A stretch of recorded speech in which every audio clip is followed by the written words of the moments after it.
On est sur du très lourd au niveau du raisonnement scientifique là. Je me nomme Merlin. S'amuser avec son cerveau, ça peut être très dangereux. Je suis bien d'accord avec vous. Mais qui êtes-vous donc? Je me nomme Merlin. S'amuser avec son cerveau, ça peut être très dangereux. Non, je discutais avec l'ordinateur. Je n'ai pas pour habitude de faire 2 fois des vidéos de réaction sur la même personne, le même youtubeur, parce que je trouve que ça fait un peu acharnement. Mais aujourd'hui, je vais déroger à ma règle parce que vous avez été plusieurs à des moments différents à me suggérer cette vidéo et à me demander de réagir dessus. C'est donc encore une vidéo de Jean-Michel Cohen qui parle de l'huile de coco. Alors évidemment, ça m'a intéressé parce que même si dans ma façon de pratiquer les diètes cétogènes, j'aime mieux privilégier les matières grasses animales, je consomme quand même une partie de matières grasses végétales, et pour ceux qui préfèrent consommer des matières grasses végétales, j'ai tendance à conseiller l'huile de coco. Je consomme moi-même une grosse part d'huile de coco sous forme dérivée, c'est-à-dire sous forme de poudre MCT, huile MCT, crème MCT, mais qui sont tous extraits de l'huile de coco. La vidéo s'appelle l'huile de coco, c'est du poison. Bien sûr, si vous aimez ce genre de format, n'hésitez pas à liker cette vidéo. N'hésitez pas non plus à me faire vos suggestions quand vous avez des idées, je les prends toujours en compte, même si je fais pas les vidéos tout de suite. Et allons-y, comme d'habitude, je n'ai pas vu la vidéo, je la découvre en même temps que vous. Bienvenue d'abord sur la chaîne Jean-Michel Cohen, la chaîne où on ne parle que de nutrition et où on ne vous prend pas pour des patates. On a toujours des produits magiques qui apparaissent d'année en année pour nous dire que c'est ça qu'il faut consommer plutôt qu'autre chose. Encore plus ces dernières années qu'auparavant, notamment à cause des réseaux sociaux, parce que l'opinion de certains leur fait croire que c'est de la connaissance, et puis ils inondent d'informations qui ne sont pas des vraies informations. Sur le principe, je suis totalement d'accord avec lui, c'est parfois comme ça sur les réseaux sociaux, sauf qu'il est lui-même sur YouTube, et il fait partie, malgré le fait qu'il soit médecin, des personnes qui parfois diffusent de la non-information, comme on a pu voir dans la dernière vidéo que j'ai commentée. Et je voudrais parler en particulier de l'huile de coco. Pour certains, c'est vraiment le nirvana, quoi. C'est le produit qu'il faut consommer. Il faut absolument prendre de l'huile de coco. Et donc, à moi de vous expliquer. D'abord, l'huile de coco, comment c'est fabriqué? Vous avez compris, c'est à partir de la noix de coco. Vous avez 2 types d'huile de coco. Vous avez la première huile de coco qu'on appelle l'huile de coco vierge, qui est faite par pressage à froid de l'albumène de la noix de coco. Donc finalement, vous allez retirer la graisse de la noix de coco à partir de la chair et vous allez en faire une huile. L'huile de coco, ça s'appelle aussi l'huile de copra et vous la retrouvez fréquemment dans les produits alimentaires. Quand vous regardez la composition en ingrédients, il y a écrit en général l'huile végétale. Quand ils sont honnêtes, ils marquent huile de copra. Mais vous avez 2 choix possibles dans l'industrie agroalimentaire. Vous utilisez soit l'huile de palme, soit l'huile de copra, soit l'huile de coco. Et pourquoi on utilise ces produits? C'est parce qu'ils sont extrêmement riches en acides gras saturés. Et en fait, toute la problématique de l'huile de coco, c'est que c'est un produit dangereux. Et je suis en accord avec mes confrères américains, dont un certain professeur de nutrition qui a dit aux États-Unis que l'huile de coco était considérée comme un poison, que ça augmentait considérablement les risques de maladies cardiovasculaires et les risques d'infarctus, et je vais vous expliquer la raison. Alors là, j'espère vraiment qu'on va pas nous faire le coup de ça augmente les risques de maladies cardiovasculaires parce que c'est des acides gras saturés. S'ils nous font ça, je pète un câble. Il a été moult fois réfuté que ce soit les acides gras qui soient responsables des maladies cardiovasculaires en soi. Notre propre gras est majoritairement du gras saturé. Les graisses saturées sont des graisses qui sont très stables, qui ne s'oxydent pas et qui ne sont pas toxiques, sauf si elles sont hydrogénées comme toutes les autres huiles bien sûr, qui ne posent pas de problème au métabolisme en soi. Elles ne sont problématiques que si elles sont consommées en même temps qu'une forte charge de sucre, en même temps qu'une forte charge de glucides, et j'ai envie de dire dans ce cas-là, au même titre que les polyinsaturés. Les polyinsaturés sont des graisses qui sont très instables, qui se dénaturent très vite, dont le point de fumée est très bas, et dont les bienfaits pour la santé ne sont pas plus prouvés que les méfaits supposés des acides gras saturés. Donc j'espère vraiment que la ligne d'argumentation n'est pas là-dessus. La raison de la dangerosité de l'huile de coco est très simple à comprendre. C'est parce que c'est une huile qui comprend 86,5%, oui, j'ai bien dit 86,5% d'acides gras saturés. Alors, n'écoutez pas ceux qui vous racontent que ce sont des notions démodées, c'est faux. Les acides gras saturés vont s'accrocher sur vos artères et vont permettre de boucher les artères. Et ce sont donc eux qui sont responsables de la majorité des accidents cardiovasculaires. Bien sûr, quand c'est pris en excès. Bon, voilà, ce que je redoutais est arrivé. Les acides gras saturés ne s'accrochent pas dans les artères volontairement pour vous faire du mal. Les acides gras saturés ne sont problématiques que dans un contexte de forte inflammation, et notamment dans le contexte de forte inflammation lié à une très forte augmentation de la glycémie, donc en fait lié à une consommation de sucre, à une consommation de glucides importante, et donc à une production d'insuline importante. Donc là, on va avoir tout un contexte inflammatoire, ce qui peut permettre cette espèce de phénomène. J'ai pas dit que mettre une pointe d'huile de coco pour donner du goût à une salade, ça va bouleverser l'équilibre corporel. Mais quand on tente de favoriser la consommation exclusive de l'huile de coco, on présente aux gens un risque supplémentaire de tomber malade. Et ça, c'est incontestable. La composition exacte. Mais à quel moment ça a été démontré que c'était incontestable? La seule chose qu'il est en train de démontrer, c'est qu'il y a 85% d'acides gras saturés. Il n'est pas démontré que ce sont les acides gras saturés qui sont responsables des accidents cardiovasculaires. Ça, c'est pour vous montrer qu'on ne peut pas parler sans savoir. Il y a même des gens qui racontent que l'huile de coco, c'est nettement supérieur au beurre. C'est pas vrai. Le beurre, par exemple, il y a de l'acide butyrique, et cet acide butyrique, qui est un acide gras saturé, lui, par contre, il est intéressant pour le corps humain. Je suis tout à fait d'accord, je ne fais pas partie des gens qui pensent que l'huile de coco est supérieure au beurre, et je consomme au moins 3/4 de mes matières grasses en beurre. Le reste, ça va être des dérivés de l'huile de coco. Donc faites très très attention, la valeur calorique de l'huile de coco, c'est la même valeur calorique que toutes les huiles. Cette huile est dangereuse, mais on peut s'en servir. Vous remarquez qu'il n'y a pas eu d'argumentation supplémentaire, il y a juste eu l'assertion une nouvelle fois que l'huile était dangereuse. On l'a dit une première fois, on l'a dit une deuxième fois, le médecin de Harvard a dit que c'était dangereux, et là il nous le dit une troisième fois. On a de nombreux exemples dans l'histoire de médecins, de chercheurs et de scientifiques dont on sait maintenant qu'ils ont été payés pour faciliter leurs recherches. Ce n'est pas parce qu'ils étaient médecins ou scientifiques que leurs paroles donc avaient de la valeur. Là on n'a pas avancé dans l'argumentation, on a juste asséné une nouvelle fois. Simplement, on peut s'en servir quand on a envie de faire un plat traditionnel ou un plat un peu exotique. Et le danger qu'on a, c'est que on a banni quasiment depuis quelque temps l'huile de palme. Vous le savez, tout le monde recherche, vous avez vu sur les étiquettes, sans huile de palme. Et je me demande s'il n'y a pas une opération marketing derrière qui vise simplement à faire croire dans un premier temps que l'huile de coco est bonne pour la santé, et dans un deuxième temps à remplacer l'huile de palme par son équivalent quasiment, qui sera l'huile de coco ou l'huile de copra. Donc faites très très attention. Là encore, je suis d'accord avec Jean-Michel Cohen dans le sens qu'il n'y a pas de raison de diaboliser l'huile de palme et de glorifier l'huile de coco. Parce qu'elles sont assez similaires et leur profil est assez similaire. Ce sont des profils qui sont très stables justement à la cuisson parce que les deux sont riches en acides saturés.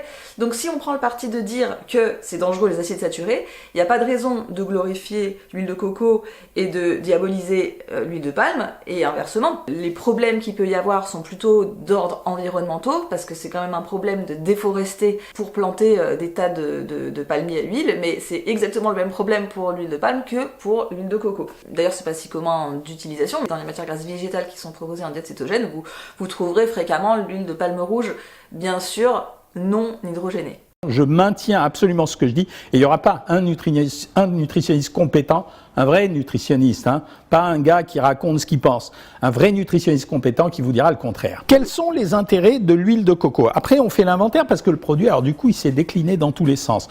Les vrais intérêts de l'huile de coco, c'est que c'est un super produit en cosmétique. Et je peux dire que l'huile de coco, gardez-la pour les cosmétiques et enlevez-la dans la cuisine. Pourquoi c'est un bon produit? Alors j'ai fait une recherche. Réparation de la barrière cutanée, effet antibactérien, effet anti-inflammatoire, effet antioxydant. Bref, grosso modo, c'est un produit gras qui est intéressant pour justement pour nourrir la peau. Donc, en cosmétique, c'est très intéressant. D'ailleurs, est-ce que vous boiriez du monoï? Eh bien, le monoï, sa composition, en fait, c'est fait à partir de l'huile de coco. Voilà. Donc, l'huile de coco, gardez-la pour les cosmétiques. Et enlevez-la, s'il vous plaît, pour la nourriture. Non, alors là, je vais quand même être obligée de l'interrompre. On ne boit pas le monoï parce qu'il y a du parfum dedans. Hein. C'est pas parce qu'il est composé d'huile de coco qu'on ne le boit pas. Alors, le grand argument de ceux qui flattent l'huile de coco, c'est qu'ils parlent d'un rendement énergétique. Pourquoi ? Parce que l'huile de coco présente une caractéristique, c'est qu'elle est riche dans ce qu'on appelle les triglycérides à chaîne moyenne. Or, votre serviteur est celui qui a utilisé les triglycérides à chaîne moyenne en nutrition parentérale, c'est-à-dire en réanimation. On utilisait les triglycérides à chaîne moyenne, donc des produits qui étaient issus d'autres, pas forcément d'huile de coco, mais d'autres huiles, parce que le rendement énergétique était meilleur, c'est-à-dire c'était mieux utilisé et plus rapidement une fois que c'était dans le sang, par notre corps pour nourrir en énergie notre corps. Alors on a même, mais c'est vieux comme histoire, on a même considéré que c'était très intéressant pour les sportifs, mais depuis on a abandonné ça parce qu'on s'est rendu compte que ça n'avait pas beaucoup d'intérêt. Le seul intérêt aujourd'hui de l'huile de coco, c'est pour la pratique des régimes cétogènes. Attention, c'est pas des régimes à faire tout le temps. Du coup, il faudrait peut-être que je m'inquiète, parce que là, du coup, vu que ça fait plus de 6 ans, je devrais peut-être être en mauvaise santé. Je ne sais pas. Pour revenir sur le sujet du rendement énergétique, effectivement, je pense pas que ça soit particulièrement flagrant dans une diète occidentale où on mange finalement peu de matière grasse. Sur le peu de matière grasse que l'on mange, les quelques triglycérides à chaîne moyenne qui sont consommés ne vont pas avoir grand intérêt, ne vont pas se faire sentir. Ça ne peut se faire sentir que dans le cadre d'une diète où on mangerait beaucoup de matière grasse, et c'est pour ça qu'on débouche du coup sur la diète cétogène. Et pourquoi ? Parce qu'on considérait que l'huile de coco était capable de produire plus rapidement des corps cétoniques que d'autres huiles. Donc dans les régimes cétogènes, quand on donnait ça aux Alzheimer et aux épileptiques, c'était plus facile. Voici la présentation de l'huile de coco. Vous avez vu, je suis à température ambiante et vous avez vu, en fait, pour vous, huile, c'est un liquide. Quand je l'ouvre, regardez, c'est une pâte. Pourquoi c'est une pâte ? C'est parce que quand ce sont des acides gras saturés, ils se figent très rapidement. Si je laisse du beurre à température ambiante, le beurre ne va pas se figer. Au bout d'un moment, il va dégouliner un tout petit peu. Là, non. C'est tellement riche en acides gras saturés, beaucoup plus que le beurre. D'ailleurs, on fabriquait de la végétaline avec l'huile de coco à un moment donné, et la végétaline, vous savez très bien que tout le monde l'a arrêté. Et c'est tellement riche en acides gras saturés qu'en fait c'est une pâte, c'est pas une huile. On devrait appeler ça pâte de coco. Voilà pourquoi ça deviendra exactement la même chose dans votre corps. Parce qu'à 37 degrés, ça fondra un peu, mais c'est exactement comme si vous déposiez sur vos artères, avant qu'elles soient à 37 degrés, ce type de produit. Donc c'est un produit dangereux. Donc s'il vous plaît, ceux qui conseillent ça, réfléchissez 2 fois et écoutez bien cette vidéo avant de le faire.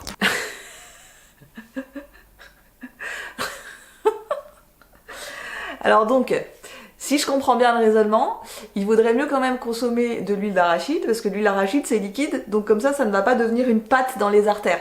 On est sur du très lourd au niveau du raisonnement scientifique là. Et vous remarquez qu'après un raisonnement très très faible, pour compenser la carence de démonstration, on a réasséné une autre fois que c'était dangereux, puis en plus c'est un médecin qui vous le dit. Par rapport à ce qu'il dit sur le fond, il y a quand même une distinction importante à faire, et cette distinction, je vous invite à la faire pour tout un tas d'autres allégations de santé. C'est de vous dire, oui mais lui, il parle pour la majorité des gens et la majorité de son audience. La majorité de son audience, c'est pas les 2% qui font une diète cétogène, c'est les gens qui ont en écrasante majorité une diète occidentale, faible en gras et haute en glucides, donc avec de fortes productions d'insuline et de forts contextes inflammatoires. Je trouve que son raisonnement est faiblard avec le truc de dire c'est solide, ça va être comme ça dans vos artères, mais le contexte de l'inflammation et de la possibilité que les acides gras saturés viennent poser un problème dans ce contexte-là, je peux l'entendre au regard de ce contexte de diète occidentale. Et je vous invite à toujours faire ce travail quand quelqu'un vous dit ce truc-là est dangereux, ce truc-là est dangereux, à vous dire oui mais il parle de quoi comme contexte ? Alors depuis, il y a des produits un petit peu qui se sont déclinés. On a du lait de coco ou de la crème de coco. Non, le lait de coco, la crème de coco, ça existe depuis la nuit des temps. La crème de coco, là par contre, je suis pas complètement opposé parce que ça peut donner du goût aux aliments et c'est un peu comparable à la crème fraîche. Quand je regarde la valeur calorique de la crème de coco, elle est à 330 calories pour 100 grammes. Grosso modo, c'est l'équivalent de la crème fraîche. Si vous voulez donner du goût à vos aliments, mais là je parle cuisine, je parle pas diététique, alors vous pouvez utiliser de la crème de coco. Donc on retrouvera les mêmes caractéristiques, c'est-à-dire très riche en acides gras saturés, mais comme elle est un peu diluée puisque c'est de la crème et c'est pas de la pâte de coco, alors finalement ce sera pas si catastrophique que ça et puis ça peut donner bon goût aux aliments. 330 calories pour 100 grammes, mais on met jamais 100 grammes dans un plat. Du coup, on a le lait de coco, comme il est encore plus dilué. Le lait de coco, je crois que j'avais noté les valeurs, on est aux alentours de... Bon là, on parle encore calories, on revient sur le sujet où M. Cohen est compétent, le calorie count. 230 calories pour 100 millilitres. Donc c'est de la crème fraîche, c'est comme si c'était de la crème fraîche allégée, grosso modo. Les teneurs de ce lait, c'est 24% de matière grasse. Je vous rappelle par exemple que le lait de vache, de brebis ou de chèvre, c'est grosso modo 3,2 grammes de lipides pour 100 grammes. Là, on est quand même à 24 grammes. Alors la valeur pour 100 millilitres, c'est 185 calories, c'est pas énorme. Et la valeur en matière grasse, c'est 19 grammes. Donc ici, dans cette boîte, qui est probablement un peu travaillée, elle est diluée avec un petit peu d'eau, quand même 19 grammes, c'est pas mal. Tous ces produits, à mon avis, je m'en sers pour la cuisine. Moi aussi, je m'en sers, mais pour la cuisine uniquement. Je suis désolée, j'ai du mal à me concentrer parce que là, je m'ennuie. Pour les gens qui veulent manger tout végétal, à la place de prendre du lait, on prend du jus de coco, pauvre en matière grasse, 100% végétal. En fait, parce que comme tous ces jus, il y a très peu du produit original. Pionnier du bio depuis 1988, Björk, coco sans sucre, pauvre en matière grasse, 100% végétal, bio, AB, Nutri-Score. Ah, c'est curieux, pourtant il est B, il aurait dû être A quand même. C'est bizarre, hein. Björk n'est pas un pionnier du bio, loin de là. Donc tout ça sont des allégations mensongères. Est-ce que c'est vraiment utile? Là, en termes de raisonnement, on a basculé dans totalement autre chose. Le sujet, c'est plus l'huile de coco. Le sujet, c'est qu'est-ce que font les industriels avec ce produit, mais faut pas tout confondre. En fait, là, je crois que comme Monsieur Cohen n'avait plus d'argumentaire et ne savait pas quoi dire, on a basculé sur autre chose et sur le calorie count.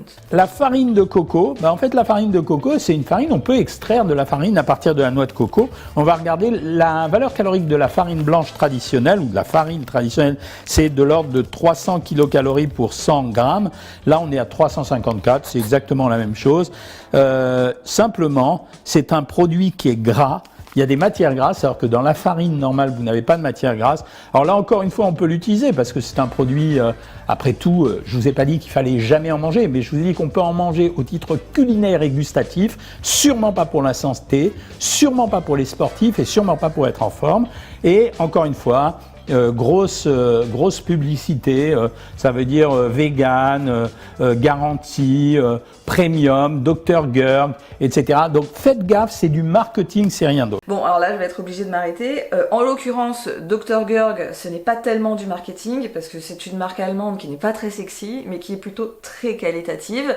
Et il n'y a qu'à aller voir les labels qu'ils ont. C'est autre chose que Björk, pour le coup. Mais bon, passons. Bon, là, en fait, il n'a rien dit sur la farine de coco. La chose principale qu'il faut dire, c'est que la farine traditionnelle, c'est une farine qui est très haute en glucides et qui ne contient pas de gras. La farine de coco, c'est l'inverse. C'est une farine qui est très haute en gras, mais qui contient très peu de glucides, et c'est pour ça que nous on l'aime bien en diète cétogène. Encore une fois, tout est question de contexte. Pour quelqu'un qui fait une diète occidentale, ça n'a aucun intérêt, puisque effectivement ça va rajouter du gras, ça va baisser les glucides, mais pas assez pour que ça soit intéressant. Par contre, pour une personne qui cherche à faire un dessert qui soit bas en glucides, pour quelqu'un qui est diabétique, pour quelqu'un qui est intolérant aux glucides, pour quelqu'un qui doit diminuer l'inflammation dans les intestins, c'est très intéressant parce que ça, c'est des choses qu'on n'a pas dites. Mais dans la farine de coco, vous n'avez pas de prolamine, vous n'avez pas de choses qui vont générer de la porosité intestinale. Dans l'huile de coco, il y a deux choses qui sont extrêmement intéressantes, c'est l'acide caprylique et l'acide laurique.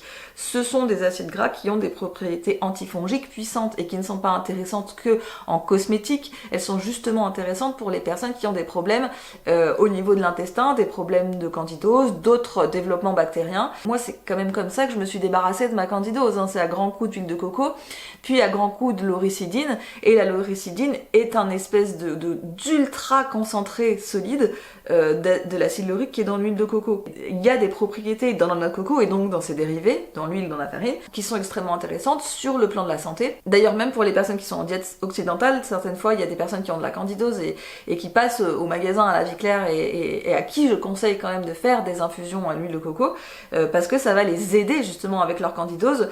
Ça serait mieux pour eux qu'ils fassent aussi une diète cétogène, évidemment, mais ça veut pas dire qu'ils n'en auront pas les bienfaits quand même. Voilà, j'espère avoir démonté les idées. Avant de finir, je réponds à deux questions puisque vous m'en envoyez. Ça me fait toujours plaisir de vous répondre. Peter qui me dit les vieilles croyances des années 70 sur la version des graisses saturées. Ben non, c'est pas des vieilles croyances, ça marche toujours aujourd'hui. Vous voulez éviter les artères bouchées, éviter le sucre et les aliments transformés. Le beurre clarifié et l'huile de coco sont les meilleures huiles de cuisson car stables. Ben non, le beurre clarifié ou le ghee ou le ghee, je sais pas comment on dit. Alors Jean-Michel, on dit ghee. Merci Peter pour ton intervention. Si tu veux et regarde cette vidéo, on te remercie tous d'avoir essayé de faire entendre la vérité. En fait, c'est exactement la même chose. C'est le beurre dont on a enlevé les quelques restes de protéines qui restaient. C'est encore très riche en acides gras saturés. Amuse-toi à consommer que ça et prends rendez-vous chez le cardiologue. Je sais pas, peut-être dans 2 ans ou peut-être dans 20 ans, mais en tout cas, tu iras. Ça, c'est presque certain. Non mais en plus, on est sur de la menace maintenant. C'est pas ce qu'il a dit. Ce qu'il est en train de souligner, c'est qu'on se trompe de cible. On est en train de blâmer les matières grasses, et notamment les matières grasses saturées, pour les dommages causés par le sucre. Et il l'a bien souligné. Et il a souligné qu'en soi, c'était des matières grasses intéressantes. Oui, le ghee ressemble fortement au beurre, mais les deux sont très stables. Et c'est pour ça qu'elles sont intéressantes. On peut les utiliser en cuisson sans que ça se dénature, contrairement à toutes les polyinsaturées. Enfin, personne pour dire à ce Charlot que l'huile de coco est déjà liquide à 25 degrés. Alors, il fait 23 degrés ici dans l'appartement à cette heure-ci. Plus en plus, on a les lumières. Et l'huile de coco est-elle liquide? Voilà, la réponse à ta question, elle est ici. Attention, je vais salir le bar. Ah non, elle est solide. Voilà. Et c'est pas parce que c'est liquide que ça change les choses, parce que quand c'est liquide, ça n'empêche pas que les acides gras, ils vont se déposer quand même le long des artères. Ah bah c'est dommage, parce qu'il nous a fait toute sa démonstration au début sur le fait que c'était solide et que c'était comme ça que ça allait être dans les artères. Je crois qu'à l'intérieur du corps, il fait pas 23 degrés, il fait pas 25 degrés, il fait plutôt 36, donc a priori ça ne devrait pas être solide. On ne peut pas faire une démonstration basée sur le fait que attention ça c'est solide et ça va être comme ça sur vos artères, et ensuite se moquer et dire ah non mais de toute façon c'est pas parce que c'est liquide qu'il faut faire une argumentation cohérente. Je pense qu'il aurait pas dû l'appeler Charlot parce que c'est ça qui l'a énervé, mais sa réponse est totalement incohérente par rapport à l'argumentaire, si on peut dire, qui a été donné plus haut. Et est-ce qu'il y a une dernière question? Un médecin nutritionniste m'a conseillé de cuisiner avec de l'huile de coco. Je l'invite à venir à un de mes cours à la faculté et donc je vais lui réapprendre l'huile de coco. On a hâte. J'espère que vous avez aimé. Je sais qu'il y en a plein qui vont dire « Ouais, il a tort, il a dit que des bêtises, etc. » Les gars, amenez-moi les preuves. Moi, je vous ai donné les preuves, je vous ai montré les tableaux, je vous ai expliqué les dangerosités. Ah bon? Il nous a amené les preuves, les tableaux et les dangerosités. Oui. Alors, dangerosité, il a répété que c'était dangereux. Tableau, il a montré qu'il y avait des graisses saturées, ce qui n'est pas une démonstration. Explication, il n'y en a pas eu, à part la fameuse huile de coco solide. Donc, je pense que la leçon qu'il faut retenir de cette vidéo, c'est que premièrement, il faut pas prendre au pied de la lettre tout ce qui est dit, il faut toujours le recontextualiser. Quand les gens vous envoient par exemple une étude en vous disant « Ah voilà, cette étude elle montre que le cétogène est dangereux », regardez bien en fait, qu'est-ce qu'ils ont appelé le cétogène? En fait, souvent c'est même pas du cétogène, c'est du cétogène à moins de 100 grammes de glucides, donc c'est à peine un low carb. Regardez aussi, souvent le temps de l'étude, c'est à peine 2 semaines, alors qu'en fait en 2 semaines la personne elle est pas du tout céto-adaptée, ses marqueurs sont pas revenus à l'équilibre. Donc en fait, il faut toujours se dire de quel contexte cette personne parle. Et la deuxième chose qu'il faut retenir, c'est que c'est pas parce qu'une personne est médecin et qu'elle assène quelque chose que c'est démontré. Et comme on le voit dans cette vidéo, en fait, la démonstration, il n'y en a pas eu. On part du présupposé que les acides gras saturés sont dangereux. Ce présupposé n'est pas expliqué ni remis en cause, il n'est pas contextualisé non plus. Et finalement, il n'y a pas d'autre démonstration que ça. Donc, pour moi, il n'y a pas d'argumentaire. Après, il y a une partie de la vidéo qui consiste à compter les calories. Donc ça, on lui laisse. Si ça vous intéresse de compter un petit peu plus les calories, bah, vous pourrez retrouver le professeur Cohen à ses cours à l'université. Voilà, je n'argumenterai pas plus. Si vous avez aimé ce format, vous pouvez lui mettre un like. Si vous êtes maintenant persuadé que l'huile de coco c'est dangereux, vous pouvez y mettre un dislike, mais pour être sûr, mettez-en 2.